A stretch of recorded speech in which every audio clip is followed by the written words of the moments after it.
고린도 후서. 이 책은 우리가 가진 성경에서 후서 또는 두 번째 서신으로 불리지만 사실 그 속에는 바울이 고린도 교회에 그보다 많은 서신을 보냈다는 단서가 여럿 있습니다.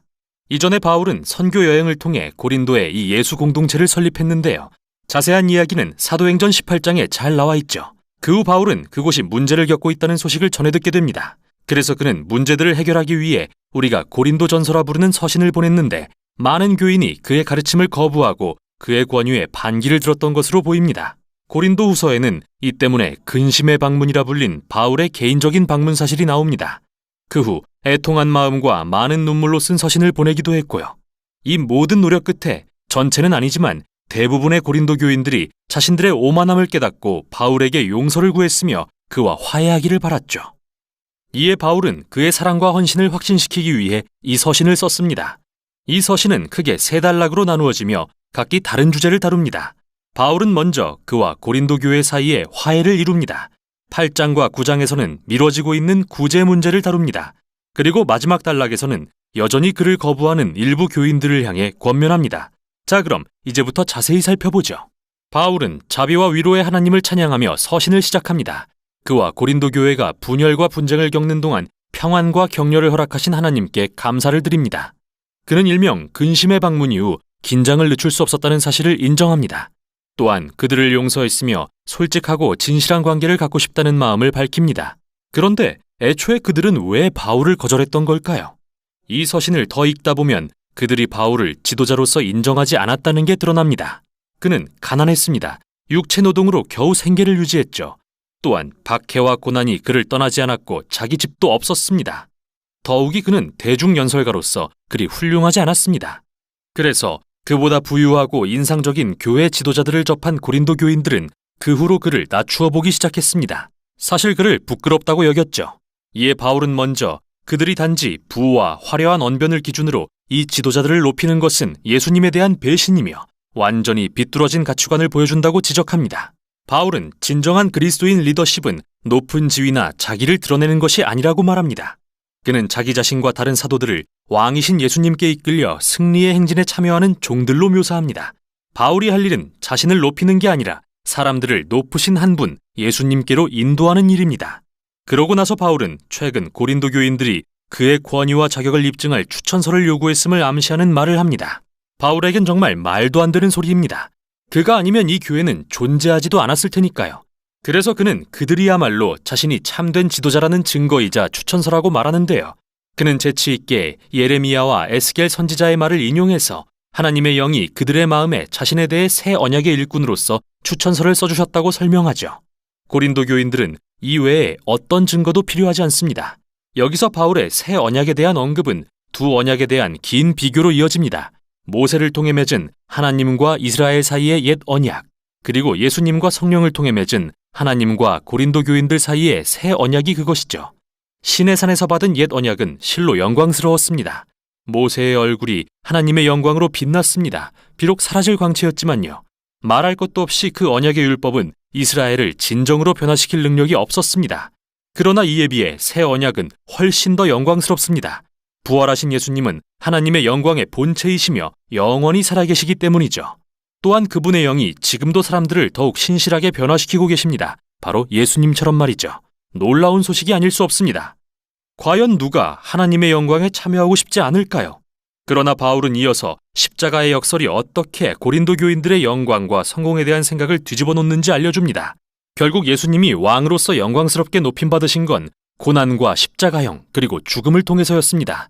십자가에서 예수님은 하나님의 구원을 드러내셨고 인류와 하나님의 화해를 위해 세상의 죄를 지고 죽으셨죠. 나아가 십자가는 하나님의 성품, 즉 남의 유익을 위해 자기를 희생하고 고난받는 완전한 사랑을 드러냅니다. 이는 또한 십자가를 닮은 새로운 삶의 방식을 보여줍니다. 바울의 목표는 십자가를 그의 삶과 사역의 본으로 삼는 것이었죠.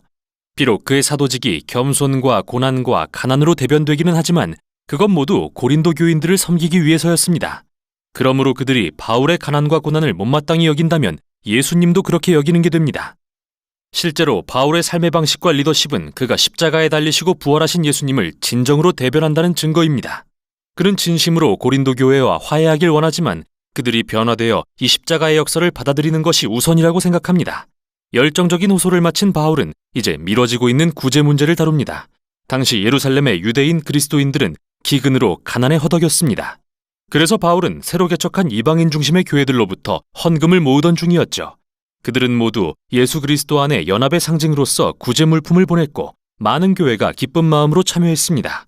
그러나 바울과 갈등을 겪고 있던 고린도 교회는 모금이 부진한 상태였고 바울이 볼 때 이는 단지 돈의 문제가 아니라 고린도 교인들이 그리스도의 복음으로 변화되지 않았다는 또 다른 신호였습니다. 복음의 본질은 관대함에 대한 것이기 때문이죠. 여러분은 우리 주 예수님의 관대한 은혜를 알고 있습니다. 그리스도께서는 부요하나 여러분들을 위해서 가난하게 되셨습니다. 그것은 그의 가난으로 여러분을 부요하게 하시려는 것입니다. 바울은 금전적 비유를 들어 복음을 이야기하고 있습니다. 예수님은 그분의 영광스러운 명예와 부요를 포기하시고 가난한 종의 모습으로 죽기까지 낮아지셨습니다. 죄와 사망으로 가난해진 자들을 높이시고 하나님의 풍성한 은혜를 통해 부요케 하시기 위해서 말이죠. 그리스도인이 된다는 것은 이 복음을 마음 깊이 새겨서 더욱 관대하게 자신의 삶과 소유를 기꺼이 나누어 남을 돕는 사람으로 변화되는 것을 의미합니다. 마지막 단락에서 바울은 고린도 교회와의 갈등의 주요 원인인 거짓 지도자들, 그가 슈퍼 사도들이라고 비꼬아 부르는 자들의 초점을 맞춥니다. 이들은 고린도로 건너와 자기를 높이면서 바울을 가난하고 실패한 지도자라고 비방하고 다녔죠. 이에 바울은 자랑처럼 들리는 것을 무릅쓰고 말합니다. 저들이 정말 자격을 비교하고 싶은가 보죠? 그는 그들보다 뒤질 게 전혀 없습니다. 히브리 성경 전문가라고요. 바울도 그렇습니다. 그는 다름 아닌 바리새인이었습니다. 즉 성경 전체를 암기했다는 말이죠. 예수님에 대한 뛰어난 지식을 자랑한다고요. 바울은 실제로 부활하신 예수님을 만나 시간을 보냈고 예수님이 계신 하늘에 올라가는 환상도 경험했습니다. 그러나 무엇보다도 바울은 일생을 예수님을 전하는 데 바쳤습니다. 그는 안락과 안정을 포기했고 고린도 교회에 절대 돈을 요구하지 않았습니다. 큰 돈을 요구한 거짓 사도들과는 달리 스스로 생계를 유지했습니다. 하지만 바울은 이러한 업적을 자랑하지 않겠다고 말합니다. 이런 것들은 그리스도인에게 전혀 중요한 게 아니기 때문이죠. 대신 그는 자신의 흠과 약함을 자랑하겠다고 말합니다. 그의 부족함 가운데 예수님의 사랑과 자비가 발견되기 때문이죠. 예수님이 바울에게 내 은혜가 내게 족하다, 내 능력이 약한 데서 완전하게 된다 라고 하신 것처럼요. 바울은 고린도 교회를 향한 엄중한 경고로 서신을 마칩니다. 그들은 바울과 그의 삶의 방식을 무시하고 거짓 사도들을 사랑하는 자기 자신을 점검해야 합니다.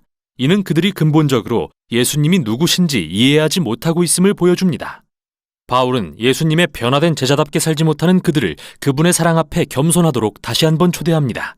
고린도후서는 우리에게 바울의 삶과 그리스도의 십자가의 역사를 들여다볼 수 있는 매우 특별한 창을 제공합니다. 십자가는 우리의 가치관과 세계관에 이의를 제기합니다. 우리는 성공, 교육, 부와 같은 것에 가치를 두지만 하나님은 겸손과 약함에 가치를 두십니다. 그분의 사랑과 능력은 예수님의 고난과 죽음 그리고 부활을 통해 드러났기 때문이죠. 또한 십자가는 예수님의 제자들이 성령을 통해 능력을 받고 변화되어 그분의 십자가를 닮은 삶을 살 수 있도록 합니다. 이게 바로 고린도후서가 전하는 내용입니다.